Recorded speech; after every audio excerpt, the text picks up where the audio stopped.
The Newsagents. Who do you suggest I should be enthused by? Robert Jenrick, perhaps? Kemi Badenoch? Priti Patel? Or Suella Braverman? I mean, who's going to enthuse me? That's Chris Patten, the former Conservative Party chairman. Worked for Thatcher, worked for Major. He's seen his party through a lot. And those are his thoughts on the current crop of people who might be about to lead it. Today we heard Suella wouldn't actually be one of them. So today we're going to go through the runners and riders and try and work out if any of them enthuse the rest of their party, would-be voters, if any of them are a threat to Labour or even electable. Welcome to the Newsagents. It's Emily, and it is less than a month since the general election. It may feel an awful lot longer, but it hasn't even been 1 month. Tomorrow, we are going to go and interview the Chancellor Rachel Reeves. So for that reason, we are not covering her speech this afternoon on today's episode, because by the time you're listening to this, the nominations will have closed for the contest to be the next leader of the Conservatives. We know what that list looks like. 6 MPs have declared their interest to lead the party. And here are the voices of the ones who've said it to us out loud. We've substantially lost the trust of the British people, and we've lost our reputation for competence. We need to unite, bring discipline, structure and focus so that we are ready to campaign as a party. Frankly, we failed. Over the last few years, we haven't delivered for the British people, and understandably, we've lost the trust of the British people. I think it needs somebody who's going to be able to unite the party. I am respected, I think, right across the parliamentary party. I was chair of the Treasury Select Committee, leader of the House of Commons, all of those things. I've been the Home Secretary, Foreign Secretary, party chairman. I know how to hold Labour to account. I've got a track record of delivering, whether that's on operations in the military in Afghanistan or Iraq, or whether it's delivering on the security agenda. You know, those areas have been really what has demonstrated that I can deliver and unite the party and make sure that we're able to win the next general election. That was James Cleverly, Mel Stride and Tom Tugendhat. A couple of the women, Priti Patel and Kemi Badenoch, have done it in print. We haven't heard them yet. They have the sufficient support of 10 MPs. The one who thought she might have her eyes on the prize has, in a rare moment of self-reflection, spotted that this is perhaps not her time. Suella Braverman. I'm sorry. I'm sorry that my party didn't listen to you. The Conservative Party has let you down. And it is her former number 2 at the Home Office, Robert Jenrick, who perhaps has the best chance of all now of beating all of them to getting to that position of leader. Let me talk you through the process and what we're going to see over the next few months, because this won't be finished until November. The nominations close at 2:30 today, Monday, and you can expect after that to see the beginning of the jostling, the horse trading. Suella Braverman said that she did have the 10 required votes of support from MPs, but if she's not standing, where will they go? Will they go automatically to Jenrick? Might they go to Priti Patel, another former Home Secretary? Will they go wider than that? And who will start to emerge as the main runner and rider from, I guess, their wing of the party? Broadly, they break down into 2 camps. What they loosely call the One Nation, which is more on the sort of left, the Liberal side of the party. I guess you'd put Tom Tugendhat and Mel Stride into that.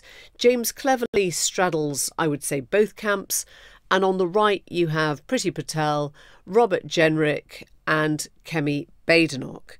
Now, this process might be starting today, but it will not finish until November the 2nd. The one thing that all the Conservatives, the ones who kept their seats, really agreed on was the need to take their time, not to rush into anything, to understand what had gone wrong that landed them the worst ever electoral disaster. So over the next 3 months, we will see the horse trading, essentially, who gets whose vote and who can increase their support. And this will take us right up to the Conservative Party conference at the beginning of October, end of September. And it is at that conference that the 6 who are remaining in the race until then will have been whittled down to just 4, and they each essentially make their pitch. On the Wednesday, which is traditionally the leaders' speech day, they will each have the chance to speak directly to the conference and try and wow them. And from that 4, the Conservative Parliamentary Party will whittle it down to 2, and that 2 will then be taken out to the membership around the country, who will get the final say of 2.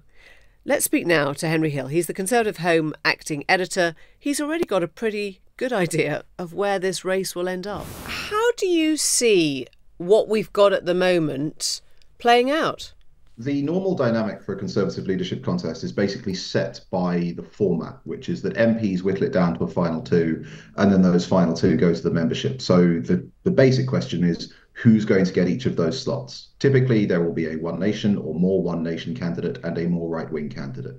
So on the One Nation wing, Tom Tugendhat probably the person to beat. He's got a big lead amongst MPs. He has been a security minister. He has the advantage of not having served in Rishi Sunak's cabinet. So he, if he needs to, can have an easier time putting a bit of distance between himself and the previous government. On the right, it's a more open contest, but I think it's going to come down to a battle between Kemi Badenoch and Robert Jenrick. I think that Priti Patel, the fact that she was Home Secretary when Boris Johnson decided to use his post-Brexit freedoms and the new points-based system to massively liberalise the immigration regime, is going to be very difficult for her to overcome as a candidate of the right. So I think it'll come down to Kemi or Robert versus Tom, and then probably whichever one of Kemi or Robert has made it will win. And ultimately, the membership will continue to play a big part in this. We talk a lot about whether the politicians, the MPs themselves, have sort of learned the lessons of this election. Do you think the membership itself has shifted? I mean, do you think there are lessons that it is considering now? Yeah, so the membership is an interesting puzzle in a way, because it's very hard to keep an up-to-date profile of it, because obviously there's no live tracker of who's left, who's joined. There's been a recent, reportedly, it hasn't been officially confirmed, outflow of some activists to Reform, which will obviously change the balance of who remains. The important thing to remember about the Conservative membership is that, one, in any leadership contest, it is up to the MPs to present the members with a choice that it thinks is acceptable. So whenever we talk about Liz Truss, for example, yes, the membership picked Liz Truss, but it was Conservative MPs who put Liz Truss in the final 2 and implicitly said she is an acceptable leader of our party. The second thing to remember is that before she lost her seat in the general election, the runaway favourite to win the membership round was Penny Mordaunt, who by any measure is considerably to the left of, you know, a Robert Jenrick or a Kemi Badenoch. So it's going to be interesting to see how the membership weigh up the different candidates. I think there will obviously be unavoidably some ideological dimension to it. But the other thing is, who has the skills needed to make a successive opposition? Because a lot of Conservative MPs in the current crop have joined Parliament at or since the 2010 election, and they don't remember how hard opposition can be.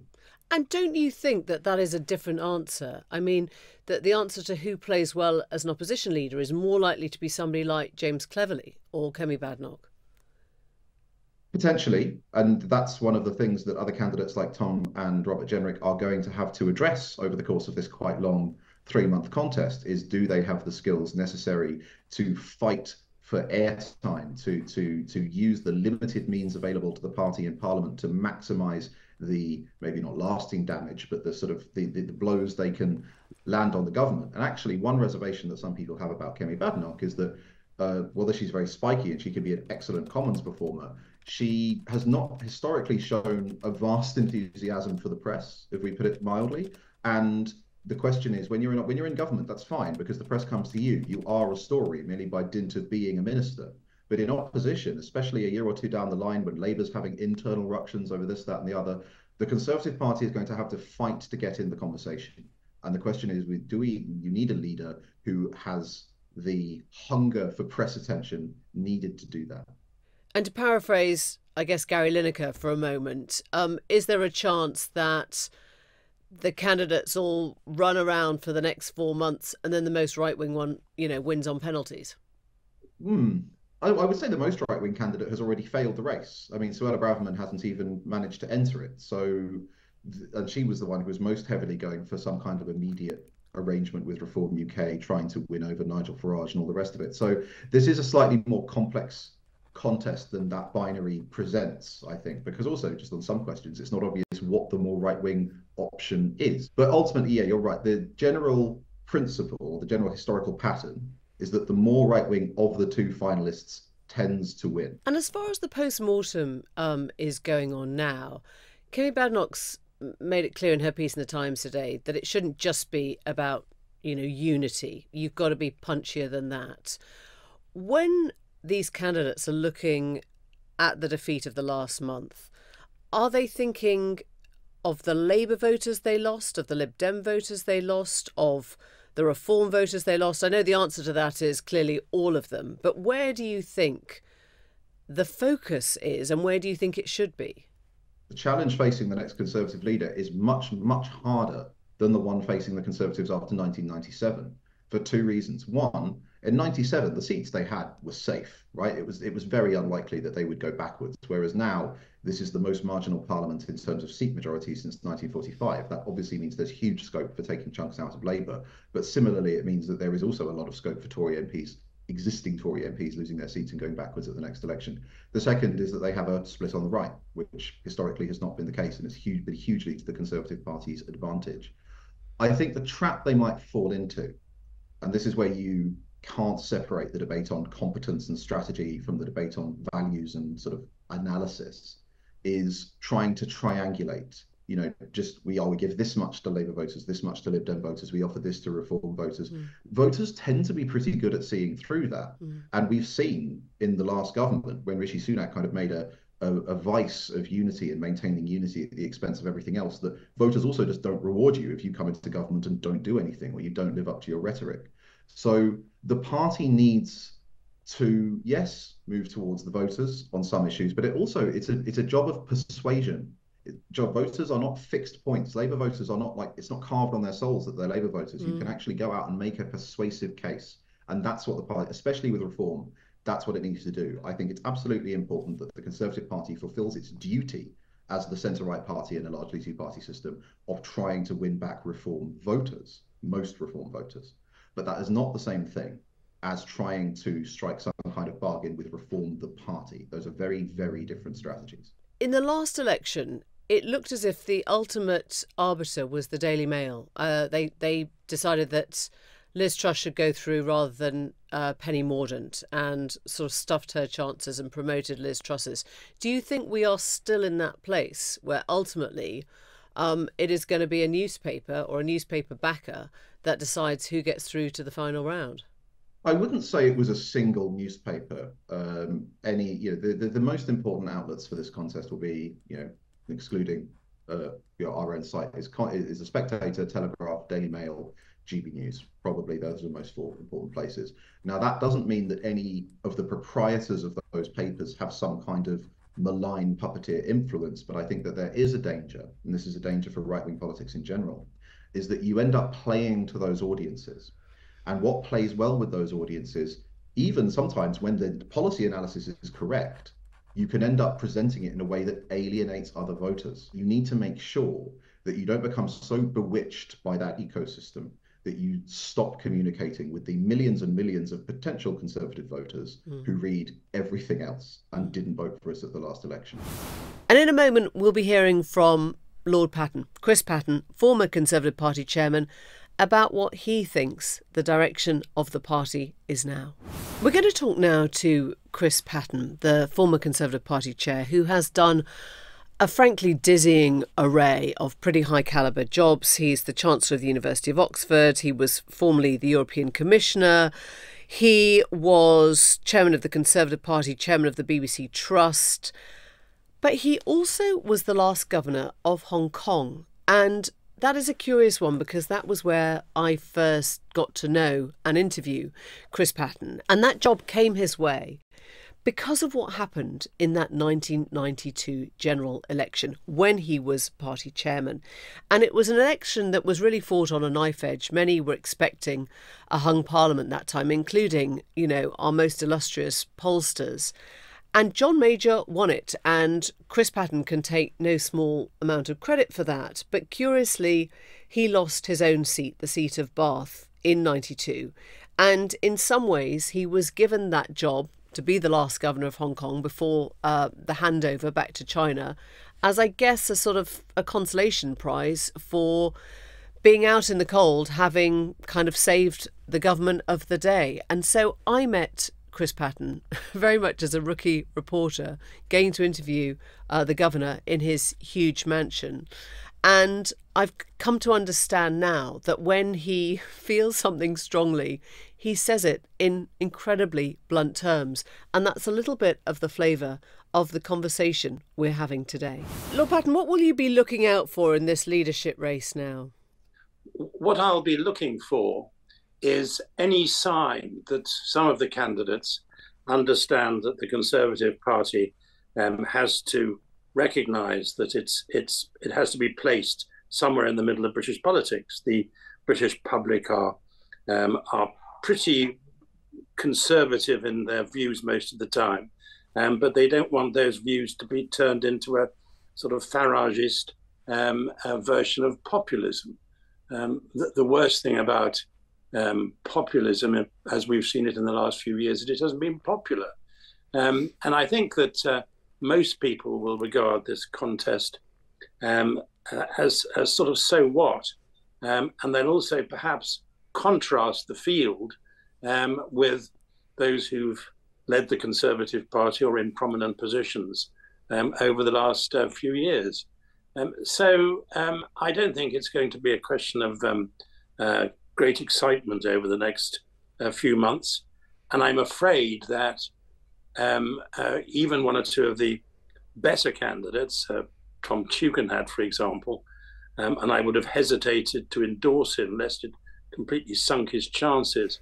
But I think that even some of the better candidates find, for curious reasons, some sort of compulsion to appeal to an increasingly small right-wing fraction of the Conservative Party. So as Tom Tugendhat is in the last 2 or 3 days, and he's, I think, much the most likeable and presentable of the candidates, for him to start talking about the European Convention on Human Rights, as though that was on everybody's lips when canvassing was going on over the last few months. I think we've got to see a lot of growing up on the part of the candidates, and to understand that the electorate want competent government, but also want a government which doesn't seem to be covered with ideological obsessions. Do you think the whole structure of the race is wrong then? Because we all know why Tom Tugendhat is saying these things, because he knows that ultimately he needs to appeal to the membership, which generally sits on the right of the parliamentary party. I mean, is that where the dislocation comes from? Well, the dislocation has become greater as the number of members of the Conservative Party has shrunk. And as they've shrunk, they've become more right-wing. I mean, that's basically the problem. There are now about 1/9 of the number of members of the Conservative Party as there are of the Royal Society for the Protection of Birds. I mean, this is not a great mass movement anymore, unfortunately. And the more right-wing it becomes, the more ideologically burdened it becomes, the fewer the members are. I guess that wasn't the way in 2019, at least amongst the voters. You know, you got huge numbers under Boris Johnson of people who'd certainly never considered themselves members, but had never voted Conservative before, who wouldn't have called themselves university educated, who wouldn't have called themselves the professional class. It was a big working class vote, that, wasn't it? You couldn't imagine a bigger Christmas present for the Conservative Party than having Jeremy Corbyn as leader of the Labour Party. I mean, if people couldn't beat Jeremy Corbyn soundly, they weren't going to be able to beat anybody. So I do think that has to be taken into account. And we were perhaps still at the stage where people were reluctant to own up to the fact that Brexit had been a complete bloody disaster. I think that's more apparent now. People are still a bit reluctant to say it. It's as though the public had been scammed and don't really want to face up to the fact that they were, and the consequences we still have to face. I think you said last month that you were still a Conservative, but there was no Conservative Party left. Do you see one emerging? I mean, do you see how one can re-emerge? Well, I hope so. There is, of course, a difference between being a Conservative and being a reactionary. And there's a difference between being a Conservative and being a nationalist populist. And I'm an old-fashioned sort of Conservative, but it's worth noting that if you look at this field of candidates and compare it with those who've led the Conservative Party or have been in leading positions in my political lifetime, you start with Churchill, Macmillan, Rab Butler, Ted Heath, Margaret Thatcher, who wouldn't have had a lot of these people in her government. You go on with John Major, with Ken Clarke, with Michael Heseltine. This is what's denounced as one nation conservatism, which is not a phrase I particularly like. But what it means is conservatives who actually understood that things do have to change in order to remain the same, but the change has to be carefully managed, and that we have to represent British public opinion across the board and not narrow fractions of it. Forgive me saying this, but as a former Conservative Party chairman, you sound like you hate this lot. I'm beyond hate. I'm too old to hate anybody. But I can't be greatly enthused by some of those who are now trying to become leader of a great party, the greatest and oldest democratic party in the West. Who do you suggest I should be enthused by? Robert Jenrick, perhaps? Or, I don't know, Kemi Badenoch or Priti Patel or Suella Braverman? I mean, who's going to enthuse me? Well, go on, take us through. Is there anyone that you can see that's not standing? And why are you so firmly against those that are? Just talk me through them. Well, I think that someone who ruled himself out, even though he'd be criticised because of our record on the health service and on the economy. But Jeremy Hunt is a highly intelligent man, a decent man, and pretty competent overall. I guess he tried twice, didn't he? And he didn't get anywhere. Well, it does happen sometimes. I mean, Ken Clarke tried several times and unfortunately didn't get anywhere. And he was one of the 2 or 3 best chancellors of the Exchequer since the war. So I just don't think this is a fantastically impressive field. And as I said, the one who I would have been most keen on was Tom Tugendhat, who. But I can't imagine why he thinks that he has to start now throwing morsels of prejudice to the right in order to get elected. I guess Henry Hill set it out for us very clearly at the beginning of this episode, where he said there will be a one-nation candidate, probably Tom Tugendhat, that the party chooses. There will be somebody on the right, probably Kemi Badenoch or Robert Jenrick. Then it will go to the membership and they will probably pick the most right wing of those two. Obviously, the membership can only take what they're given. So, I mean, I guess that's where you end up, isn't it? You probably know that your party will end up ultimately choosing the person on the right of whoever they're offered. That, alas, will probably be the outcome, which won't be a very happy one for the Conservative Party or for the country. I think given the prevailing mood in the country over decades, it's bad for the country when we don't have a more relevant and more electable Conservative Party. The issues which have, on the whole, made sure that the Conservative Party ran the government for most of the time are principally twofold, I think. First of all, a sense that the Conservative Party was more competent than others in delivering government, and that's been given quite a pounding in the last few years. And secondly, the sense that the Conservative Party wasn't ideological, wasn't hidebound. And I think that it's unfortunate that we've started to become a party of tabloid headlines rather than a party which looks rather carefully at what's in the national interest and how we can broaden our base of support and appeal as widely as possible. Paint me a picture. What if it is Robert Jenrick that is elected leader, or Kemi Badenoch? What does the shape of the Conservative Party look like? And what part does, if you like, Nigel Farage play, either inside or outside?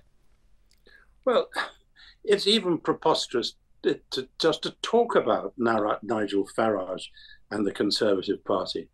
Farage has probably done more damage to this country than almost anybody else I can think of, since he led the initial campaign to get us out of the European Union, and that's taken at least 5% of our GDP.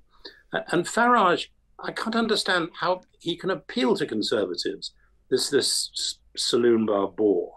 His economic policy of reform is pretty much Liz Truss. Their foreign policy is pretty much Jeremy Corbyn. And for the rest, it's Tommy Robinson in a cravat. And this is not the Conservative Party, which would be electable. Far more people would leave the Conservative Party than join it. Do you think any of these candidates can take on and beat Labour at the next election? Well, I've always been rather reluctant to answer if questions rather than to answer questions about what we actually know today. Heaven knows where we'll be in 10 days' time, let alone 10 years or 5 years' time. But I don't see any sign, apart from with Tom Tugendhat, that they understand where we have to place the Conservative Party. James Cleverly probably has that sense as well, but not a hugely exciting figure, but probably a stabilizing figure. But to endorse as a candidate one or two people who make one nostalgic for the days of Priti Patel, that's not up my street at all. You're in the Lords, so you didn't vote in the election. If you hadn't been, would you still have voted Conservative? Is that how loyalty works? If I had the vote, I would not vote for anybody who'd been in favour of Brexit. Lord Patten, thank you very much indeed. Thanks very much indeed, Emily. I guess what you're hearing from that interview and from Chris Patten is the kind of reshaping of the kaleidoscope pieces of the Conservative Party. The Conservative Party of Suella Braverman or of, let's say, Miriam Cates is a very, very different party to that of Chris Patten. And you can either say, well, it's no longer the party of Chris Patten, or you can say it may rebuild in that image after this kind of defeat. I guess we don't know, and I guess that's why the next few months and the ultimate leadership contest is so interesting. Whatever your political position, this is going to be the first time that the Conservatives have picked a new leader from the position of opposition for 14 years. Will they reflect on the things that Chris Patten was talking about, Brexit, populism, this shift to the right as being the wrong direction for them, or will they just carry on that trajectory? And I guess it's all to play for in these 6 candidates now. We're back in a second. Now, some of you got very excited when I mentioned the film Bob Roberts. And for those of you who haven't come across it, here's a little bit of the trailer. America is a mess. We need someone to clean it up. And his name is Bob. Bob Roberts, millionaire businessman, fencing enthusiast, recording artist, and senatorial candidate. Well, I am so pleased that loads of you got in touch, including Hope, who, when I was struggling to find out where I could see the movie, rewatch the movie, has sent me a Vimeo link. It is actually on Vimeo. I don't think you can get it on a streamer here, but there is a Vimeo link of Bob Roberts. But I am sailing through the list of US presidential films at quite a rate. I know we've done Dave, and last night's was True Colours, made in 1991. It's basically set in the sort of Reagan era. It tells the story of the 1990 congressional election, and it has a young John Cusack and a young and rather gorgeous James Spader and Imogen Stubbs, indeed. And Cusack plays The guy on the outside who wants to break into the establishment and will do anything to get into the heart of it, including marrying a senator's daughter, changing his name, screwing over his best friend. You get the picture. He is young and energetic. He doesn't have a beard. There is no scene with a sofa, but it comes highly recommended by me and it is available for you to watch. I'll leave you with a clip of what happens when he wins. This is what he sounds like. I'm one of you. I'm motivated. I'm proud. I'm competitive. And yes, sometimes I'm a little headstrong. Does that sound familiar? I'm one of you. And I'll tell you something. It does indeed sound familiar. I'll be back tomorrow with John and perhaps more US presidential movie moments. See you then. Bye. The Newsagents. This is a Global Player original podcast.